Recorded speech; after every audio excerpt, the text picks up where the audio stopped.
Hi, this is Dan Sullivan, and I'd like to welcome you to our Free Zone Frontier with my partner in this right from the beginning, Steve Crine. And Steve, we took a kind of a really good look at the startup health network that you've created over the last dozen years, but I've known you for 2 decades, and I know it's been starting in one piece or another for a long time. And we just looked at the free zones that you had created in healthcare. And my overall observation that I shared with you about 6 months ago was that it seems to me that you have created the first global entrepreneurial lab.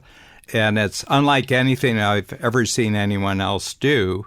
Just any thoughts from our first take-through of how you've created a free zone with investors, you've created free zone with the actual close to 300 companies that you have in the Startup Health Network. And then you've created a very unusual free zone kind of funding for this and a free zone coaching program for all the entrepreneurs who are actually in the program. So the more we got into it, you could just turn a page and you had another free zone territory there. But just to describe Free Zone Frontier is that you increasingly create unique collaborative possibilities and payoffs that are amazingly free of competition. A little bit of reflection on what we covered last time, because I'd like to flip the switch today and have you kind of describe, certainly from the companies that are in your network and also the investors, how you've also created a free zone for them to actually approach their future differently. Yeah, well, first of all, it's great to be here again, Dan. And as always, getting ready for these episodes and kind of reflecting back, not just on the last episode or episodes we recorded, but also what we're going to talk about. I was really excited because this concept of free zones, it's just a couple of word shifts from, what we were calling game changer and things like that before. But this notion of free zone and creating free zones, both in your life and your business, really shifts everything into a different place. And in particular with Startup Health, I think what's been fascinating, we just turned 8 years old a couple weeks ago. And for me, reflecting back on those 8 years, I could very easily now see the different times we both created free zones in new areas where they were not just free of competition, but they were new areas for people to start thinking about growing. But I also see where we didn't and where we either struggled or were challenged. And what I wanted to touch on actually was one of the biggest reflections was the gravitational pull from the outside world when you're creating free zones, and how often people on the outside, right, whether they're entrepreneurs we're talking to about investing in and coming into Startup Health, whether it's investors we're talking to about investing in our companies or investing in our funds, overall, it's just this notion that everybody likes to kind of grab onto a metaphor or a concept or a type of company or organization they know and bring you right back into that. And so there's a really interesting thing when you're creating a free zone frontier, because you're defining a new area and you're creating space perhaps in people's brains where there was no connection. And so for us, when we started talking about, and I'm going back 8 years now, when we started talking about this idea of a global army of entrepreneurs collaborating together, all of a sudden people grab onto, again, things they think of. Oh, you mean like a little local community or like a little local accelerator? And you start to say, no, we're connecting entrepreneurs all over the world who previously were siloed, whether it's in their country, in their region, in their specialty, and for some people in their labs. And people who had never previously been able to connect instantly to a global network of other entrepreneurs who share mindset, who share ambition, who share those things. So that was like the first time when we started stretching it to say, wait, what do you mean global army? What do you mean? And we were forced, I think in a very healthy way, to explain that free zone frontier to people, I call it in the real world, but in the outside world, who had never heard of anything like that. And I think that was the first in a series of free zones that we've defined over the last 8 years that have given us a tremendous amount of not only unique space to play in, but over the last 8 years built the world's largest portfolio of health innovation companies and as you mentioned, a virtual R&D lab where we're learning every day what works and what doesn't work, who's helpful and who's not helpful across geographic boundaries or across specialties. Mm-hmm. And so that was kind of the first free zone we defined. I want to jump ahead a few years to when we started talking about health moonshots.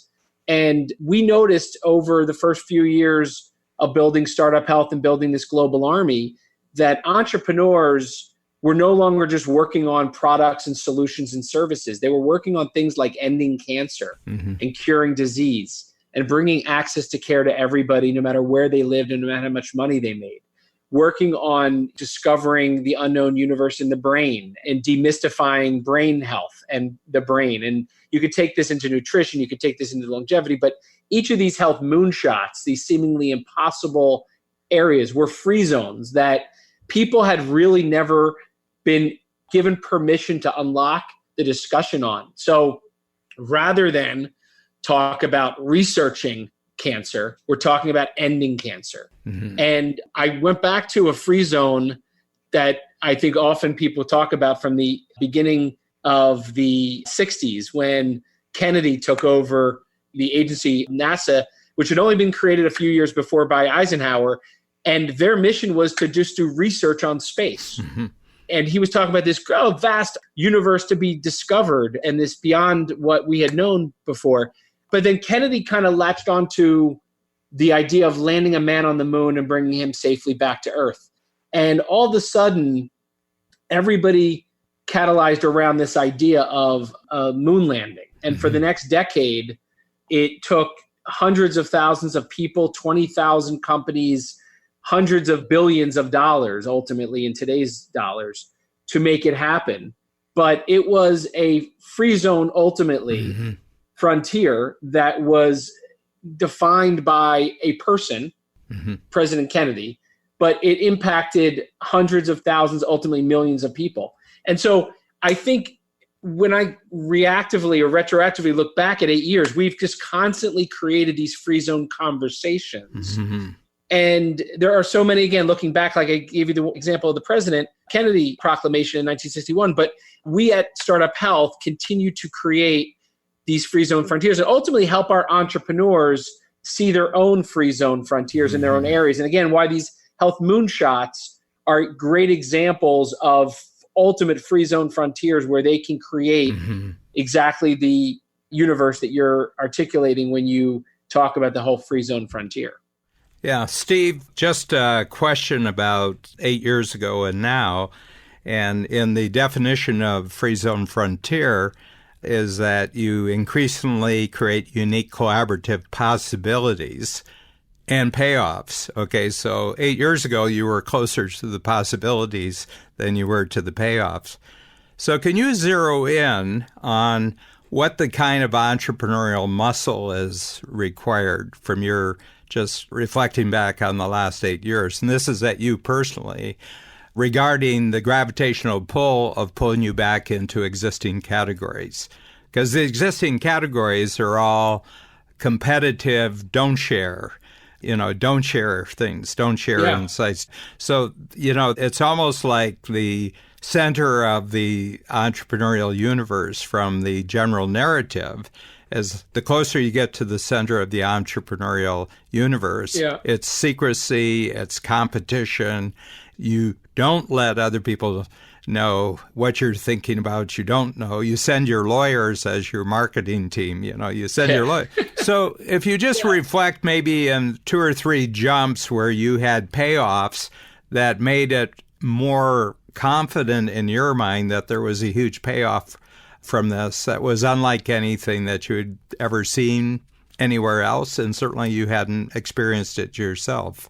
Yeah, I think the first one I would, without a doubt, say is become the most important is the mindset, right? It's this notion of, do you have a traditional mindset or do you have a transformational mindset? Traditional mindset, by the way, which we all know, people are very successful at, right? Money flows, things work, really like well-oiled machines, right? But there's a huge difference between traditional mindset for investors, traditional mindset for entrepreneurs.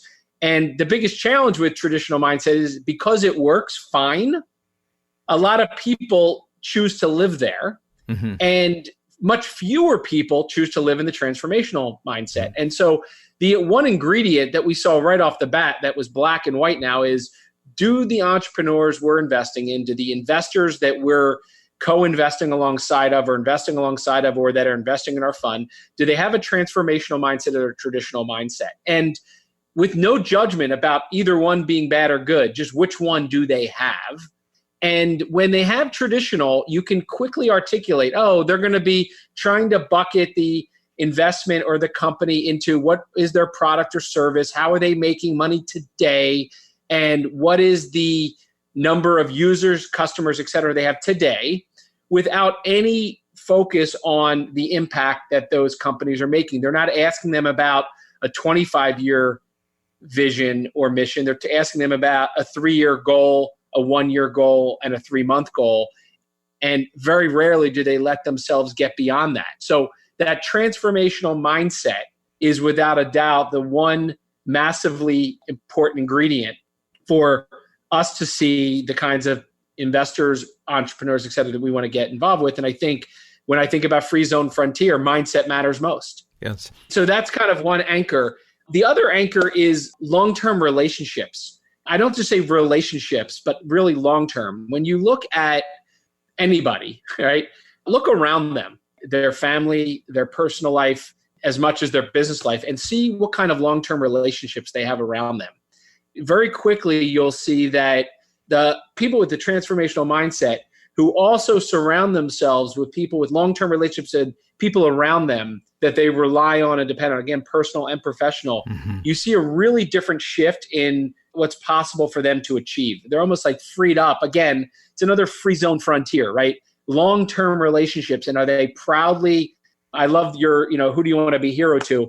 They proudly want to be a hero to those in their immediate personal life as well, whether it's their spouse, whether it's their children, whether it's their extended family, as much as their team and their customers, right? They kind of have that there. And then the third of these collaborative capabilities. And I do think it's important, we talk about collaboration, but you have to have a certain mindset to work on a moonshot, but you have to have collaborative capabilities on top of that, not as part of that. And I think I've gotten a great deal of appreciation for those that see collaboration as a way to develop everything, whether, again, it's their personal life or their professional life.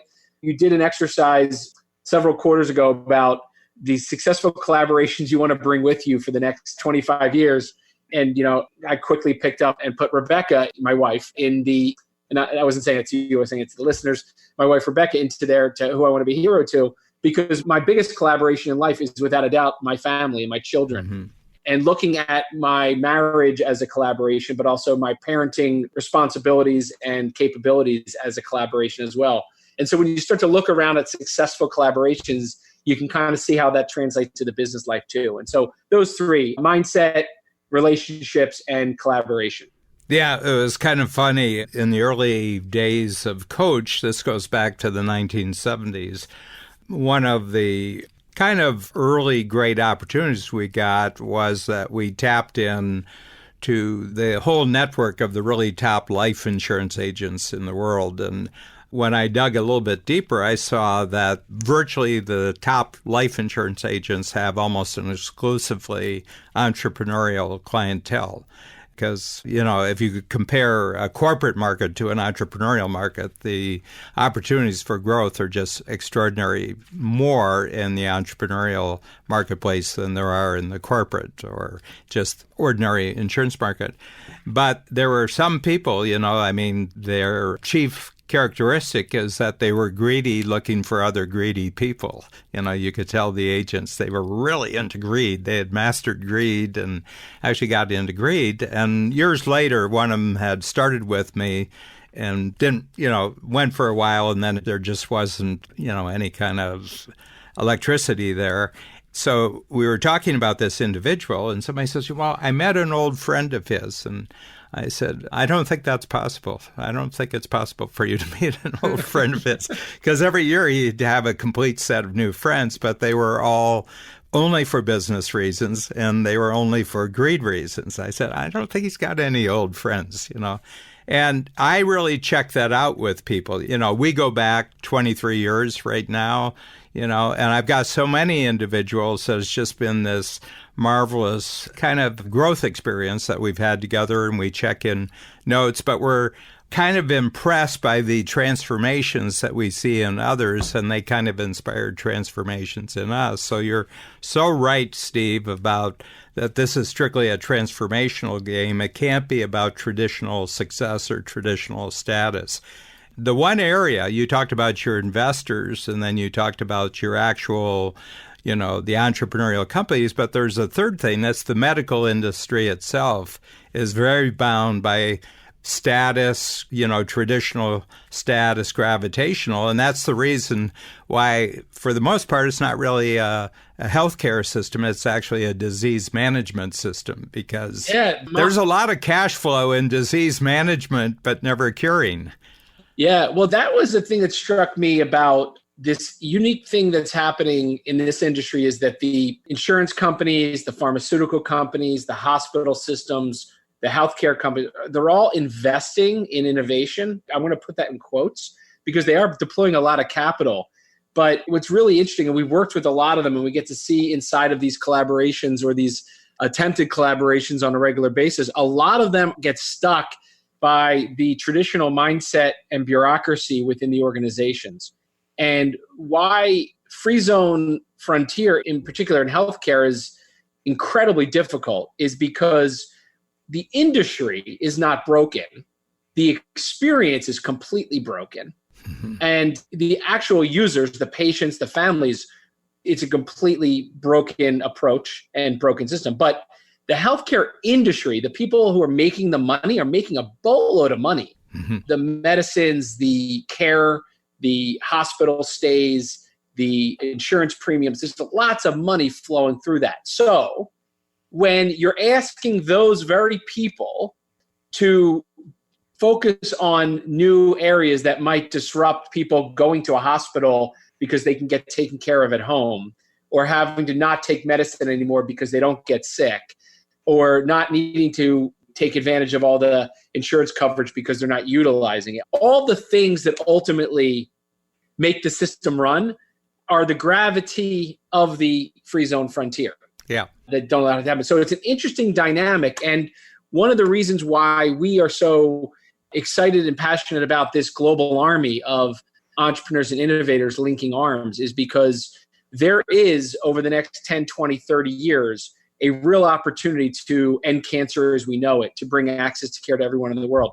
But it's not going to happen with the traditional mindset, and it's not going to happen with the traditional players, and it's not going to happen with traditional investors, and it's certainly not going to happen with traditional-minded entrepreneurs. Again, you want to make money, you want to do things just now and low impact, absolutely. But if you really want to make the real impact, we've got to shift into a different mindset with different relationships and different collaboration, which is why I think the Free Zone Frontier metaphor works so well. But it's definitely not going to be easy, and it's not obvious. Yeah. The other thing about, I think the gravitational pull is really a great example. And I just, in a recent workshop where I was talking about Free Zone Frontier, I said to people, I went to a college where all you did is read the great books of the Western world going back 2,500 years. And some of the most intriguing books were on astronomy, and there was an astronomical model that was established roughly about 2,000 years ago, in the Middle East, Babylon and Egypt. But they had to, for a lot of reasons, they had to make sense of the heavens for predictive reasons. When are eclipses coming? When do the seasons change? What happens with the moon? But the model they started with was that at the center is the Earth and everything's revolving around the Earth, okay? And the explanations for, the star fields, that wasn't a hard thing because the stars don't move in the star fields, the far stars. They're pretty well the same. They move every 12 months and they could do that. But the biggest things were the moon, the sun, and the planets, the inner planets and the outer planets, because these were kind of like somethings that moved, and sometimes they went fast, sometimes they went slow, but they came up with these incredibly complicated explanations of why they behaved the way they did, and they were accurate. So even though their explanation was totally wrong, they could actually put predictability into it. So if you take that to the healthcare and medical field, it's incredibly complicated, but there's some predictability to the movement forward of the industry. And then 1600s, Copernicus comes up with a notion. He says, what if we flip the model and we put the sun in the center, and everything is in reference to the sun as far as the planetary system goes? And it was incredibly simpler. I mean, it was 90% simpler, but it wasn't as good predictions because Copernicus thought that the orbits were circular, and they're not circular. And then Kepler, 80 years later, he said, well, the sun is in the center, but the orbits of the Earth and the planets, they're elliptical, and they're not the same shape of ellipticals. Sometimes they seem like they're going really fast. Sometimes they're slowing down. For Mercury and Venus, it looks like they're going backwards. But he says all in the middle. And all of a sudden, everything shifted. Every mindset of every body of knowledge. It wasn't just astronomy. It was religion. It was philosophy. It was just how we make sense of things on the planet. And it's just a mind shift. And the thing with your moonshots, no, the whole point isn't to manage this. The whole point is to cure it. Okay. And I remember Chip Mock, who's another Free Zone Frontiers person, in our program together, he created, a cure in a particular area where it's been disease management for 130 years. And he went around to the big people who should be just so excited about this. And they said, cure, cure, cure. Let me look that up in the dictionary. Cure. Oh, you mean they're cured and they don't come back again. Is that what you're saying? Yeah. Well, you can't have a cash flow model with cure. And I think that's really, the gravitational field is, as long as you can keep the cash flow going, why would you want to get to a cure? I mean, you want to show improvement. You want to show intention to improve. You want to make people feel better, and you want to raise them. But cure, I don't know about this thing, cure. Yeah. And look, that's a big, it's funny. I'm looking at the Free Zone Frontier graphic that has the dotted line around it. And it's ironically, or maybe not ironically, looks like the orbit around someone or something. And it occurs to me that many moons ago, you talked about going against gravity, and you kind of honored I think it was 20 or 30, maybe even 35 items that are quickly the gravitational pull that entrepreneurs face when they go out and try to, I think it probably was around, time system and around a lot of the other concepts. But this one in particular, I think, lends itself to what are the gravitational pulls? What is the going against gravity of the Free Zone Frontier? Because therein lies, I think, or I believe, the answer to what will give people the Free Zone Frontier in their mind to really live in a different zone and live in a different zone. Like, I know I live in the Free Zone Frontier most of the time, but I think there's a big struggle. I know that most entrepreneurs struggle, again, with the gravitational pull of the traditional world they live in, or that most people live in, that they're talking to every day. So unlocking that could be a useful construct to almost own up to those. And just an outside observation, because you've kept me very informed about, the 360 degrees of your life, not just the business part of your life. But if you wrote down just what you accomplished in the last 8 years on one side, and they said, gee, that's incredible how you did that, and said, and I never worked nights, and I was always home with my family on weekends. All of a sudden, people, no, that violates. Go big, go home. If you're not at it 80 hours a week, you're not serious about it. You got to forget about a personal life. But in fact, the personal life was at the center of the Free Zone Frontier. That's where the freedom starts and goes outward. Yeah. That adds a whole other incredibly exciting dimension to the whole conversation, right? Which is, if you're talking about a Free Zone Frontier in business without talking about a Free Zone Frontier in your personal life, you're missing the magic of both, right? Which is, it's a life choice and a decision, regardless of when you make it, that ultimately the real benefit is on both sides, right? So I think there is some good parallels to that, Dan, where my personal life has been a free zone frontier. And for, 20 years, going back to the sharing of the time system and strategy circle and original stuff in the foundation of Strategic Coach that allowed me to have free zone frontiers over the course of my life. I think it's interesting because I've never, until this conversation, seen that it's a series of free zone frontiering. Yes. I don't know if that's what you know. No, that's exactly right. It's like a build-up of muscle on each other. And so they're muscles, right? I talk about mindsets being muscles, but I think they're a series of muscles. And if you keep peeling back the onion, they're like the atomic habits from the Atomic Habits book we were talking about. It's all these series of little things that add up to living a life of free zone frontiering all around. Yeah. I want to tell you something that's a takeaway for me was you're saying, the system, the way it's traditionally set up, actually works. There's an enormous amount of money that's actually created by the system the way it works. It's just that the entire experience inside that system is completely broken. And people are suffering today from broken experiences. They're not suffering from in our part of the world, they're not suffering from broken systems that don't work. If you fly, the air traffic control system of the United States is just phenomenal. If you have a crash these days, it's headline news. They went 4 years. I think it was, it was like 4 million flights without an accident. Well, in the 50s, they used to have 10, 15 a year, and you thought it was normal. But I have to tell you, the experience of commercial air flight is a broken experience. Oh, yeah. And on the medical side, when was the last time you heard somebody say they went to the hospital for something horrible?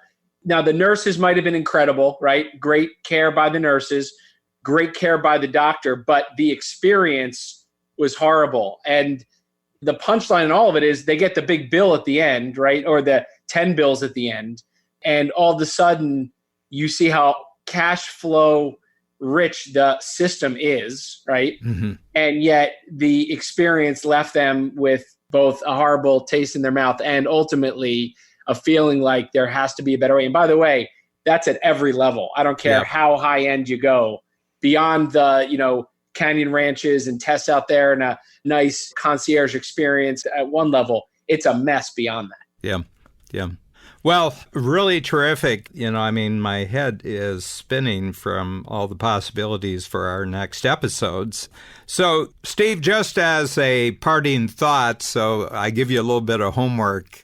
Before we talk again, both in the actual program, the Free Zone Frontier, but also our next podcast, what would be an area right now where you're back again exploring another place that's kind of broken that you say, I think another free zone frontier is possible to create here through unique collaboration? I'm just wondering what you're seeing right now. I don't know the answer, and I didn't really pick on it. You're the one at the center of your particular free zone frontier universe. So I think when we launched Startup Health in 2011, it was very difficult for the entrepreneurs who were starting companies or building companies to feel like they were the buyer out there when they were talking to customers or investors or prospective customers or investors.